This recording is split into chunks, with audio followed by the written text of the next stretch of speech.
Austatud kohalviibijad, eelmine aasta oli Järva vallale edukas. Me tegime palju. Alguse said mitmed traditsioonid, kirikute päevad, muuseumidee, mida külastasid väga paljud inimesed nii meie oma vallast kui ka väljastpoolt.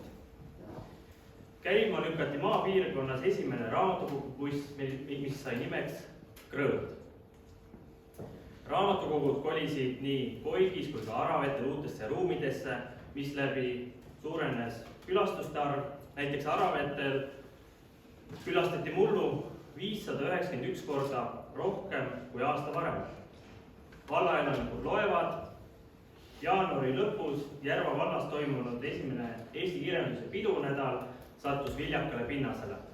See oli meie valla kingitus alanud raamatukogu aastale. Järva Jaanis valmis kaasav eelarve toel ja kogukonna koostööna spordiväljak Jaani Areena, mille rahvas hääletas läinud aasta teoks. Perearstid kolisid Aravetel uutesse ruumidesse, Imaveres valmis kauaoodatud üürimaja, mis kasvatas külaelanike arvu 27 võrra. Eelmisel aastal kasvas ka sündide arv ja elaniku arvu kiire langus peatus. See pole kuiv statistika, see on meie inimesed. Meie inimesed, kellel on Järva vallas piisavalt tööd ja keskmine palk, mis astub harjukatele kandadele. Selle eest kannavad hoolt meie tublid ettevõtjad. Meil on head lasteaiad, koolid ja tõeline nime, meie oma muusikakool, mis sellest õppeaastast jagab pillimängutarkusi ka Algu, Ahula ja Aravete lastele. Hea on ka siinsamas puhata.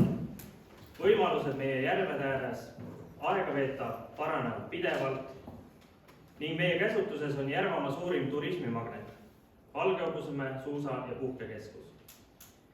Ja kui hing ikka veel ei hõiska, siis läinud aastal saime oma tahtmise. Valged jõulud. Paksust ja kohevast lumevaibast, mis katab maad juba 3. kuud, ehk tõelisest talvest tasub ainult rõõmu tunda ja vahel leppida hangedega külateedel. Seesama lumi aitas olümpiale 2 meie neidu, Kaidi ja Keidi Kaasiku. Nende saavutustest kuuleme kindlasti ka tulevikus veel palju. On nad ju tänagi juuniorite maailmameistrivõistlustel stardis. Olen kogu oma teadliku elu elanud Eesti Vabariigis. Sõna eestiaegne serviis, maja, proua on saamas uut tähendust. Sest muud aega pole minu vanused kogenud, ma ei pidanud oma riiki taga igatsema ega selle eest võitlema. Ta oli ja on. Läinud aasta 30. novembril oli see tähis, mil iga järgneva päevaga on Eestil iseseisva riigina elatud päevi rohkem kui okupatsiooniaega. Meie vallas Koerus on mälestussammas 1905. aasta sündmustes langenutele. Juba koolis sain teada, et sel ajal valitsesid Vene tsaaririigis ärevad meeleolud.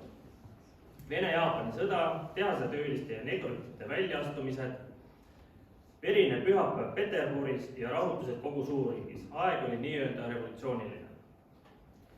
Neist meeleoludest ei jäänud kõrvale ka Eesti. Õiguste taganõudmine, mõte ajada asju oma rahvaga eesotsas kandus ka Järvamaale, kus uutele tuultele olid kõige vastuvõtlikumad meie valla, Vaali ja Päinurme mehed.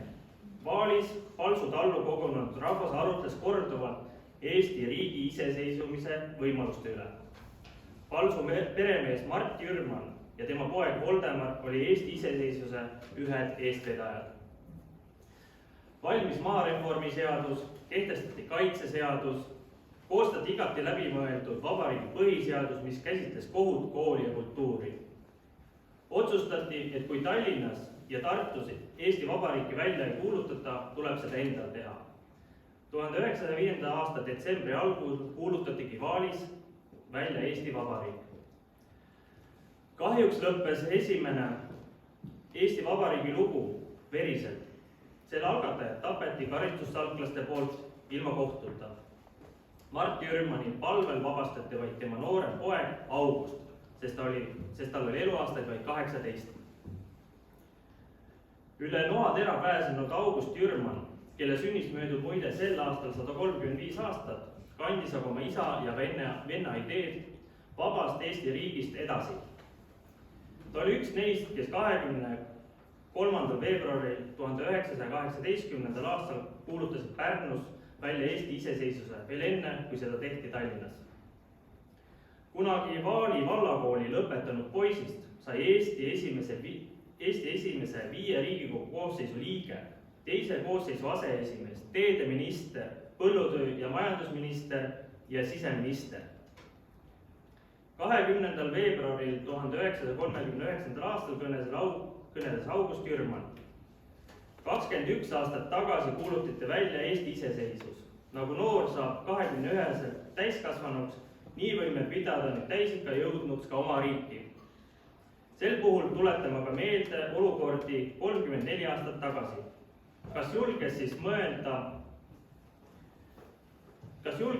mõelda keegi iseseisvusele? Sellele mõteldi, kuid neid, kes julgesid ütelda välja selle mõtte, karistati kui kõige suuremaid kurjategijaid. Karistati surmaotsusega. Siinsamas mõisapõllul tapeti siis mehi, kelle ainsaks süüks oli see, et nad julgesid mõtelda iseseisvast Eesti riigist. Nüüd on ajad muutunud. Nüüd loeme kõige suuremaks kuriteoks seda, kui keegi julgeb tõsta kätt Eesti iseseisvuse vastu. Iseseisvus kohustab.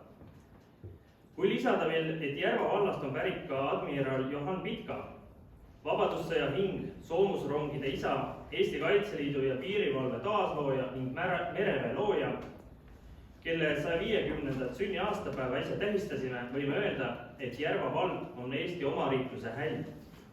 Iseseisvus pole tänagi iseenesest mõistetav ja kohustab ka nüüd.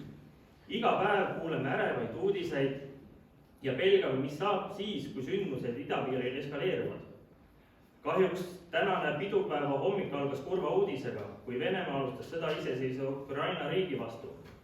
Vabadus ei ole iseenesest mõistetav. Kas oleme kodudes piisavalt valmistunud, omades väikest toiduvarugi, et kriisiga toime tulla? See võiks olla meie kohus hoida ja kaitsta oma peret. Tänan neid, kes oma eluga riskides on meie kõigi turvalisuse loojad. Vallavanemana on mul kurb riigis toimuva pärast, kui näidatakse üles vaenulikku suhtumist meie eesliini töötajatesse. Oleme õnnelikud, et meil on sõnavabadus ja käime sellega ümber heaperemehelikult. Sest see ei anna vabadust inimesi solvata ega mõnitada. Sõnavabadus on samaaegselt väga suur vastutus.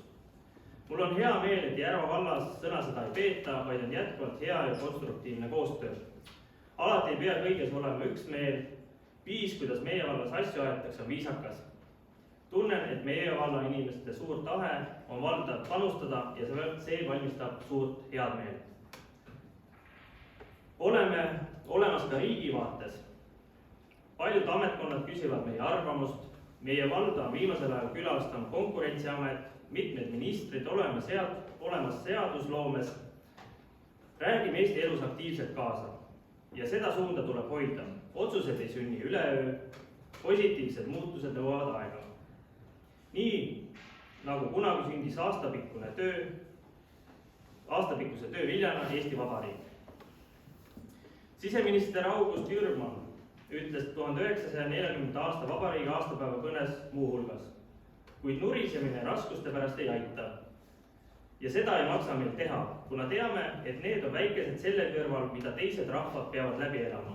Muresid on kodanikud palju, aga kõigil meil on ühine mure ja see on, kuidas kaitsta oma vabadust. See kõikidest suurem mure on riigi mure ja see ühine mure meie riigi ja rahva saatuse eest peab meid raskete aegadel ühendama ja meile jõudu andma. Soovin meile kõigile ilusat pidupäeva ja ikka julgust otsustada. Elagu Eesti!